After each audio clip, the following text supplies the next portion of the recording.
कोल्हापुरातील लक्ष्मीपुरी परिसरातील तुतूच्या बागेमागील शाळेच्या मैदानावर लहान मुलांच्या फुटबॉल स्पर्धा सुरू होत्या. स्पर्धा पाहण्यासाठी महानगरपालिकेचे सफाई कामगार प्रणव पंडित गेले होते.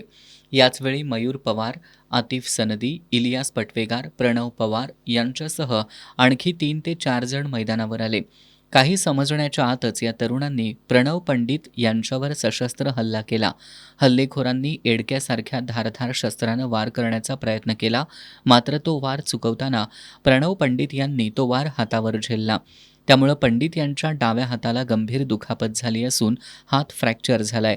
हल्ल्यानंतर संशयितांनी घटनास्थळावरून पळ काढला. गंभीर जखमी अवस्थेतील प्रणव पंडित यांना स्थानिक तरुणांच्या मदतीनं तातडीनं CPR रुग्णालयात दाखल करण्यात आलं. या प्रकरणी लक्ष्मीपुरी पोलीस ठाण्यात गुन्हा नोंद करण्यात आला असून पोलीस पुढील तपास करतायत.